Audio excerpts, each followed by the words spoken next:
大家睇到個畫面嘛？好，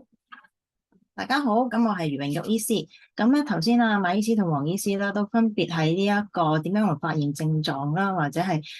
點樣去辨別自己有冇高血壓嗰啲嘅問題咧，就講咗一大部分啦。咁我咧就喺呢一度咧同大家講一講，究竟喺中醫嗰方面咧，我哋用脈象嘅理論去點樣去認識呢個高血壓咧，同埋去治療呢一個高血壓嘅。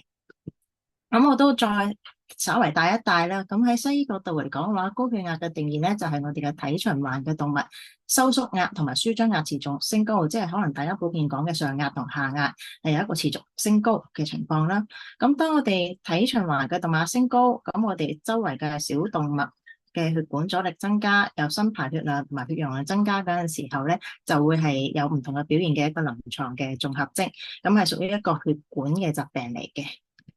咁血壓咧，最主要我哋有分咗為原發性嘅高血壓同埋一個繼發性嘅高血壓啦。好，咁啊，原發性嘅高血壓嘅話咧，通常咧佢個發病原因咧都係揾唔到原因嘅，係有90%以上咧個患者咧都係唔知點解就冇啦，慢慢就發覺原來度出嚟有高血壓啦。咁剩低嗰啲咧繼發性嘅高血壓咧係有一啲明確而且係有獨立嘅病因或者疾病嘅。咁譬如話有一啲可能本身佢有糖尿病嘅併發症啦。佢有可能本身有一啲腎病嘅問題啦，或者係有一啲內分泌嘅問題嘅，譬如話佢可能有甲狀腺亢進嘅問題嘅，或者本身佢係有肥胖嘅，或者係遇上更年期一啲內分泌嘅變化咧，而導致嘅高血壓咧，咁我哋一般咧就叫做繼發性嘅高血壓嘅。咁高血壓咧係一個漸進嘅發展過程嚟嘅。咁喺早期嗰陣時候嘅話咧，最主要係一個新排血量嘅增加啦，或者係全身呢一個小動脈嘅張力增加。咁喺呢個時候嘅話咧，好可能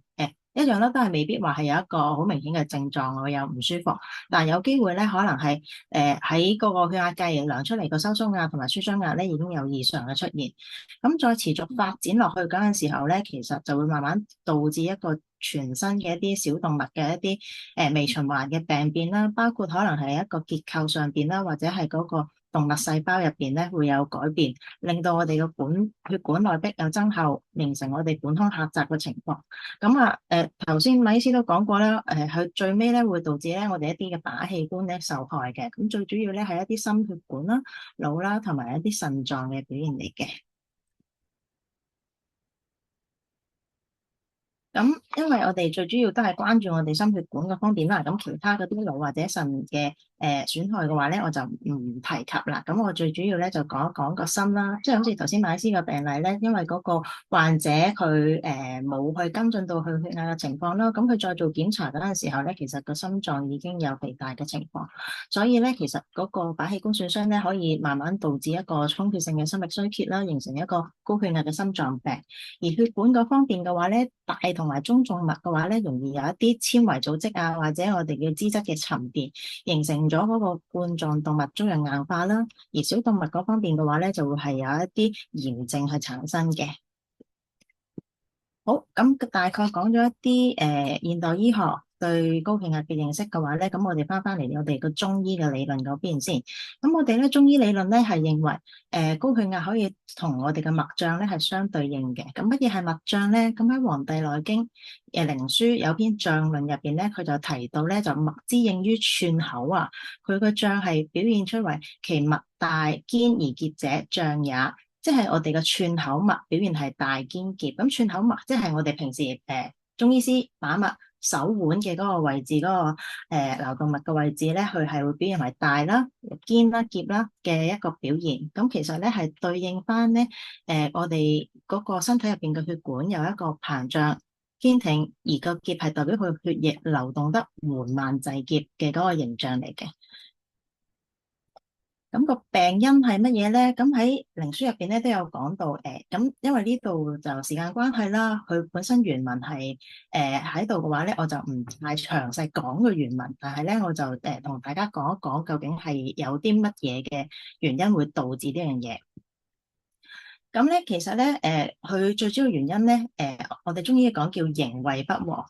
形同胃咧就係咧兩個循行喺我哋身體入邊咧係互相並行嘅一個氣嚟嘅。咁佢係點樣形成嘅話咧？咁本身我哋吸入嘅空氣啦，入咗我哋個肺之後咧，就會變成咗一樣清氣。咁如果我哋食物咧去經過我哋嘅食道到我哋嘅脾胃咧去吸收消化嗰陣時候咧，我哋咧就會將嗰啲食物去提煉出嚟咧，有一啲水谷精微嘅嘢咧，係幫我哋去營養我哋嘅身體嘅。咁喺呢啲水谷精微入邊咧，佢又再分咗兩類咧，就係一個叫水谷嘅清氣。咁另外一個咧叫水谷嘅寒氣。咁如果水谷嘅清氣咧，加埋我哋吸入嚟嘅空氣嘅清氣咧，佢就會形成咧我哋身體嘅營氣啦。咁如果水谷嘅寒氣加埋我哋吸入嚟嘅嗰個清氣嘅話咧，佢就會可以形成我哋身體嘅胃氣啦。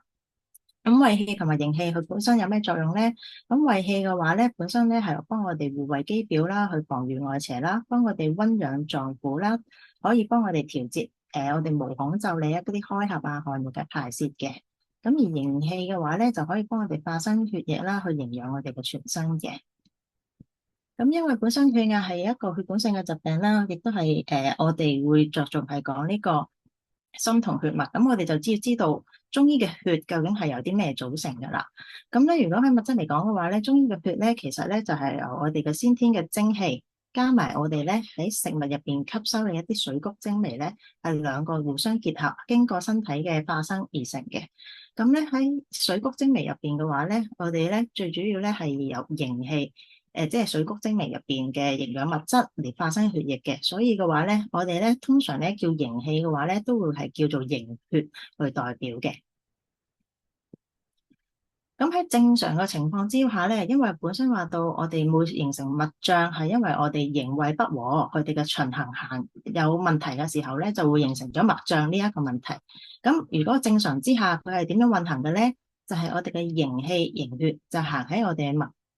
內。胃氣咧就行於脈外，即係好似我哋呢個圖咁樣，個血液咧係行喺個脈內，個胃氣咧係行喺脈外嘅。咁但係當佢哋行走嗰陣時候咧，佢哋行得順暢嘅話咧，其實係要我哋嘅人體嘅體溫啦，同埋我哋嘅天氣咧係互相要協調而溫和嗰陣時候咧，佢先會有一個日夜嘅規律咁樣去運行嘅。咁但係當出咗問題嗰陣時候咧，就會導致我哋有脈脹呢一個情況出現啦。咁佢點樣會出問題咧？咁喺營衛不和嚟講嘅話咧，佢個《黃帝內經》就提到話，通常有兩種情況嘅。第一種就係咧，我哋身體入邊有寒邪出現啦。咁個寒邪嘅話咧，令到我哋嘅胃氣咧行嗰陣時咧行得混亂唔暢通嗰陣時候咧，咁佢就推動唔到我哋嘅營血去運行，所以我哋嘅氣血運行咧就會有啲淤滯或者唔行嗰陣時候咧，咁佢就會導致我哋嘅脈管嘅壓力會增大咗啦。咁另外一種咧，就係咧，當我哋正常營氣，即係營血咧，應該係循住我哋嘅血脈咧，去到我哋嘅五臟六腑嘅。但係我哋依家咧，五臟六腑咧個壓力咧太大啦，令到我哋咧個血液咧營血係流入去嗰陣時候咧個阻力好大，所以咧我哋啲血液咧都會係咧緩滯行，喺我哋嘅脈管入邊咧行得好慢，行得好緩滯嘅。咁但係因為本身我哋營血，我哋頭先講到啦，血嘅生成嘅話，其實係包括我哋嘅精氣，亦都有我哋嘅津液噶嘛。所以如果有陣時候我哋係出現一種本身身體精氣不足嘅情況，或者我哋有精液虧虛嘅這種情況嘅話咧，其實咧都會令到咧我哋個血液咧係會咧行得好緩慢嘅。咁佢除咗話係血管壓力大導致嘅脈脹之外咧，佢提到咧，其實我哋會有一個五臟脹同埋六腑脹嘅嗰種情況嚟嘅。咁呢個原文我都唔詳細解釋啦，但係我稍為總結咗一下咧，五臟脹同六腑脹究竟係會表現出嚟係有啲咩嘅情況。咁喺五臟脹嗰方面啦，咁如果咧佢係喺心嗰方面嗰個壓力大嗰陣時，導致有心脹情況嘅話咧，佢就會有啲心煩啊、氣短啊、瞓覺唔好嘅情況啦。咁肝脹嘅話咧，佢就會令到我哋腋下即係兩邊嘅肋骨兩邊嘅腋翼嘅位置咧，有啲悶悶痛痛啦。咁啊，有時可以去到我哋小腹即係肚臍下邊嘅嗰啲個位置啦。咁如果肺脹嘅話咧，就容易導致我哋會胸悶啊，有一啲氣喘啊，或者係有咳嘅嗰種嘅情況。腎脹咧就係、我哋容易個肚會成日谷住啊，腰背痛唔舒服啊，或者係我哋嘅下肢啊會疼痛嘅。咁如果脾脹嘅話咧，主要有一啲我哋叫胃氣上，亦即係成日有氣啦，手手腳腳咧會好似啲酸酸軟軟、厭厭悶悶咁樣啦，個人好攰，或者係瞓覺咧都係瞓得唔安穩嘅。咁落肚脹嚟講嘅話咧，咁如果表現喺個胃脹嗰方面，就可能即係個肚會成日脹住啊、谷住啊，有胃痛啊嘅情況啦。咁啊個鼻咧會成日好似聞到有啲異味啊，或者有啲燶燶地啊咁樣嘅味道啦。話食嘢嗰陣時候咧，可能會覺得會吞嚥會有啲困難啦。咁啊腸胃大便又會唔順暢啦。咁如果係大腸脹嘅話咧，就容易咧個肚咧就會嘰哩咕嚕好多腸鳴音啦，並且可能會有一啲會痛啊唔舒服嘅，咁啊容易咧喺冬天嘅時候咧會有呢個大便稀溏嘅咁嘅情況。小腸脹嘅話咧，就係由表現喺咧個肚兩邊，即係肚臍兩邊嗰啲位置啦，容易會脹脹悶悶啊，牽引到我哋嘅腰底會有痛啊唔舒服咁嘅情況嘅。咁膀胱脹嘅話咧，就係我哋個小腹會脹啦，加埋會有啲小便去得唔順暢啊，或者係男性嚟講嘅話，表現係前列腺肥大嗰種嘅典型嘅情況啦。生焦脹咧，就容易覺得皮膚下邊咧有啲氣脹嘅感覺咧，佢係會係好軟啦，唔堅實嘅。膽脹嘅話咧，就會都係我哋喺腋下咧，容易會有啲痛啊、脹啊、谷住啊、口苦啊，會成日有嘆氣啊咁樣嘅情況出現。咁其實我哋中醫咧認識呢一個脈脹同高血壓嘅話咧，我哋認為呢個病位咧係喺血脈同埋喺個臟腑嗰度嘅，包括佢血脈自己本身嘅病變啦，頭先講到嘅一啲嘅營氣、營血、精血去虧虛嘅一啲嘅情況啦。咁但係咧，其實同時間咧，當如果我哋今日嘅臟腑係出現有脹嘅情況嘅，本身嘅臟腑係有病變出現嘅話咧，其實佢都會反過嚟咧，導致翻我哋會有呢個脈脹嘅情況出現。所以我哋中醫咧，其實咧認識呢一個高血壓嘅話咧，臟腑同血脈咧，其實兩個咧係互為因果、互相影響嘅。咁就同西醫嗰個有少少唔同啦，因為佢最主要係一個血管性疾病嗰陣時，佢係由血管嗰度出發去到唔同嘅臟器比較多少少，但係咧，我哋中醫咧就認為咧，其實臟腑反過嚟咧，都係導致我哋會有出現脈脹、出現高血壓嘅一個成因嚟嘅。咁喺治療原則嚟講嘅話咧，我哋最主要都係要幫佢疏通翻個氣血啦，要恢復翻個血流嘅暢通，要陰平平衡翻。如果佢係有譬如頭先有五臟脹、六腑脹嘅一啲相應表現嘅話咧，咁其實都係我哋要處理或者去要治療嘅一個重要嘅點嚟嘅。咁最主要亦都要包括要控制個血壓啦、降壓、穩壓、調壓啦。咁頭先馬醫師咧都其實有講過咧，係要幫佢個血壓係要穩定翻啦，或者如果佢個血壓係可能係得收縮壓或者舒張壓高嗰陣時候咧，咁我哋咧去中藥咧去幫佢咧去調整翻嗰個血壓。咁第二個就係改善翻本身如果佢有症狀嘅話，真係可能有啲頭脹啊、頭痛嘅話咧，就要改善翻佢本身出現嘅嗰啲症狀啦。咁佢改善同埋預防咧，佢個血管咧真係會有動脈粥樣硬化嘅情況。另外咧，就要降低咧我哋併發症發生嘅機會啊。咁喺呢一度咧，我都有一個案例咧，同大家去分享一下啦。咁其實呢個案例都係好近期嘅啫，就係早2個禮拜。咁有一個68歲嘅女性啦，咁佢過嚟嗰陣時候咧，佢就最主要話咧，佢個頭暈頭脹咧，咁同埋加上屋企咧，佢度嗰個收縮壓咧有偏高咧，已經有2個月嘅情況啦。咁啊〜佢啊，就係12月初嗰陣時候咧，就反反复复開始有頭暈頭脹啊，有頸脹啊、耳鳴啊一啲嘅情況。咁其實呢啲都係一啲比較常見少少嘅血壓高會有嘅一啲嘅症狀啦。咁佢嗰個收縮壓咧，屋企咧就自己度到咧，基本上佢都係145以上到159。咁佢又冇話真係會去到160幾、170幾咁高嘅。咁佢都曾經咧係求診過一啲中醫啦。咁佢食咗之後咧，就係個血壓咧有短暫降翻落嚟嘅。咁我再睇一睇翻，因為佢有啲藥方喺度啦。咁我再睇一睇翻嘅話，其實佢係一啲偏向於補肝腎啊、潛陽嘅一啲藥嚟嘅。即係如果有中醫同行嘅話咧，就係佢係食過一啲天麻歐藤飲啊、鹿尾地黃丸啊咁樣。但係佢個血壓咧係有短暫度降翻落嚟，但係咧只要佢一再做翻家務啊，同埋因為咁啱嗰排咧佢係屋企裝修，咁佢裝修嗰陣時候咧，佢容易因為裝修嘅嘢煩得多啊，一做多咗嘢嗰陣時候咧，佢嗰個血壓咧又會升翻上去，咁啊令到佢嘅人咧都好容易敏感啦。咁喺除咗話情緒容易煩躁嘅話咧，其實佢咧都有一啲兩肋血脹啊、口苦啊、一啲肝膽脹，即係我哋頭先講到嘅一啲五臟脹、六腑脹，佢都有一個叫肝膽脹嘅一個表現。咁佢有時咧食嘢嗰陣時又會虛虛浮浮，咁啊誒。喺診室嗰度咧，幫佢度嗰個血壓嘅話咧，咁當時咧咁就真係比較偏高少少啦。咁佢因為啱啱出嚟嗰陣時，佢屋企裝修嗰度又打咗電話，咁啊可能又煩躁少少，個情緒有啲影響嘅話咧，咁其實佢喺診室個血壓咧度到個收縮壓咧都係高嘅，有155嘅。咁啊問翻佢啦，誒、其實咧，佢咧原來咧以往咧喺2021年嗰陣時候咧，佢曾經佢自己當時係冇症狀嘅。當時冇症狀嗰陣時候咧，佢係想話調理下身體，咁去睇中醫嗰陣時候咧，跟住佢度到，佢嗰陣時其實收縮壓已經有偏高噶咯喎，已經有140幾、50幾嘅情況。咁佢嗰陣時咧都有食咗一段時間嘅中藥啦，跟住佢就個血壓就穩定翻啦。咁但係佢依然都係冇症狀嘅。咁咧。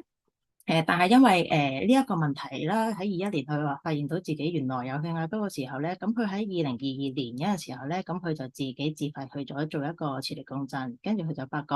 哦，原來咧佢右邊嘅頸動脈咧有出現硬化嘅嗰個情況出現嘅。咁但係綜合翻佢嘅情況嚟講嘅話咧，因為其實本身佢嗰個氣虛痰瘀嘅嗰個情況係比較明顯啲，包括佢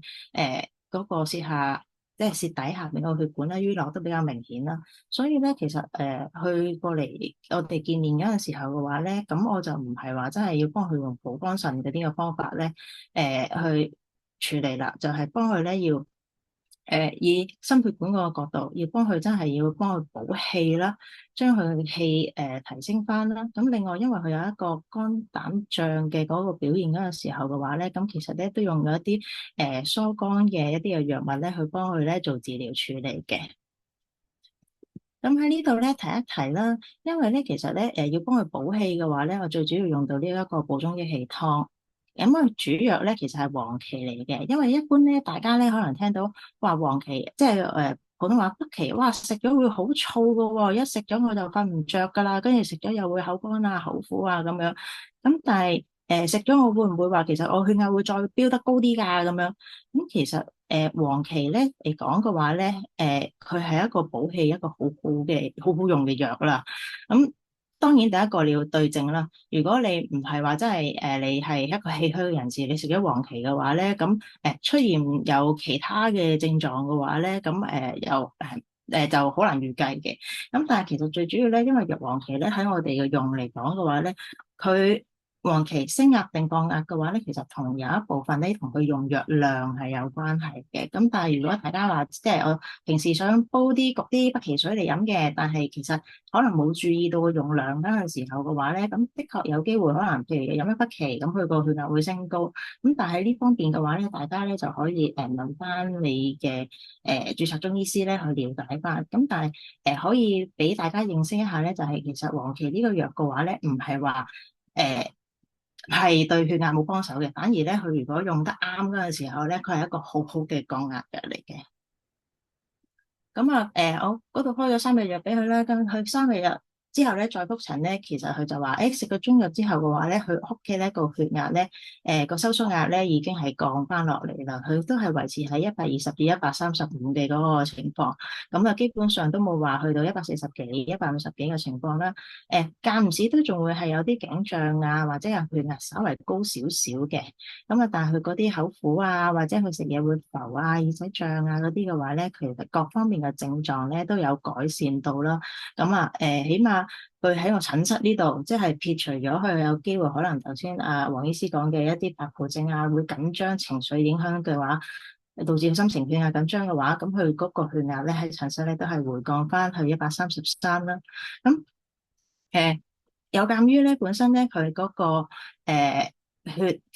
管入邊啊，佢係話有度檢查咗呢個 MRI 係有呢個動脈硬化啦，所以我個方藥入邊咧稍為再調整咗一啲活血化瘀嘅藥物啦，同埋一啲溫陽通經嘅藥物俾佢咧，咁啊等佢繼續個症狀有改善啦，同埋咧等佢繼續咧嗰個血壓咧係維持翻喺一個穩定嘅水平入邊嘅。咁嚟到最後啦，咁其實咧，喺西醫嘅角度咧，高血壓就係一個病名啦。咁我哋中醫咧，其實咧都係有一個相對應我哋脈象咧去看待呢一個高血壓嘅情況嚟嘅。咁喺西醫其實係一個血管病嚟㗎啦，最主要係一個血管嘅疾病啦。但係我哋中醫咧去認識去脈象同高血壓呢一個病嗰陣時候嘅話咧，其實除咗話我哋血液脈有脹嘅情況之外嘅話咧，我哋五臟六腑嘅脹咧，佢都可以導致我哋嘅脈管又出現變化，兩個其實係同樣咁重要嘅。咁其實西醫最主要係一個微觀嘅角度去睇一個血壓嘅問題啦。咁我哋就再宏觀少少去將五臟六腑咧，就將佢再考慮落入去嘅。咁其實最主要，如果話去處理呢一個高血壓嘅問題嘅話咧，我哋咧都需係要變翻究竟佢發生嘅症狀係乜嘢啦，要係先定咗個病，究竟係乜嘢嗰陣時候咧，再根據呢個病咧去睇下佢個症型係乜嘢嗰陣時候咧，咁我哋嗰個治療嗰個方向咧，先會更加有準確嘅情況。咁希望今日嘅呢個講座嘅話咧，能夠係俾大家了解到，哦，原來喺西醫入邊嘅方向係點樣去認識我哋嘅高血壓啦，而我哋中醫嗰方面嘅話咧，又係有啲乜嘢嘅方法係可以點樣去認識，甚至乎係治療、預防呢一個高血壓，甚至乎去影響我哋身體嘅一啲嘅變化嘅。咁我今日嘅講座就到呢度啦，交翻俾阿馬醫師。好啊，多謝余醫師嘅分享。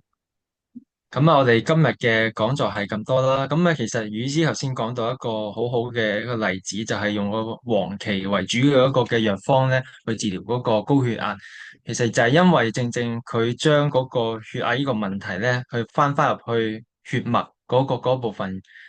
血管嘅一個狀態嚟到去到開藥，咁所以先至會做到呢個嘅外邊嘅人以為係黃芪可以升血壓，但係偏偏又可以有做到個降血壓嘅呢個效果。咁所以咧，我哋今日咧希望透過一個好短嘅時間啦，分享下將呢個血壓嘅問題咧，原發性呢個高血壓嘅問題咧，可以翻去中醫嘅理論嘅一個血脈嘅一個嘅脈象嘅一個理論入邊啦，同埋佢五臟六腑相關嘅一個嘅理論入邊。咁啊，我可以咁講咧，就係我哋都幾大膽去，希望係可以去推進到咧中醫喺高血壓裏邊咧，嗰個嘅治療嗰個發展嘅。咁啊，我相信你喺網上或者 AI 啊，可能揾咧都未必會揾到相關嘅資訊嘅。咁啊，今年開始咧，我哋會繼續咧會舉辦更加多嘅唔同嘅講座啦，希望可以真係推動到中醫嘅心臟嘅保健啦，同埋去推動中醫心臟病學嘅發展。如果咧你想我哋有個 QR code 啦，咁啊如果你想我哋可以繼續聯繫嘅，咁你可以填寫入邊嘅一啲嘅資料啦，咁我哋可以繼續將我哋嘅資訊咧去發放俾你哋啦，包括一啲嘅講座資訊啦，或者係中醫嘅理論啊，或者係治療嘅一啲資訊啦，咁啊或者 Facebook 啦。可以繼續連結我哋啦，咁我哋會都擺資料上去嘅。係啦，咁啊，多謝大家。如果你哋有啲咩嘅意見俾我哋咧，或者想聽啲乜嘢啊，咁可以Facebook 啊聯絡我哋啦，或者電郵我哋啦。好，咁我哋下次好快會再見噶啦。好，拜拜。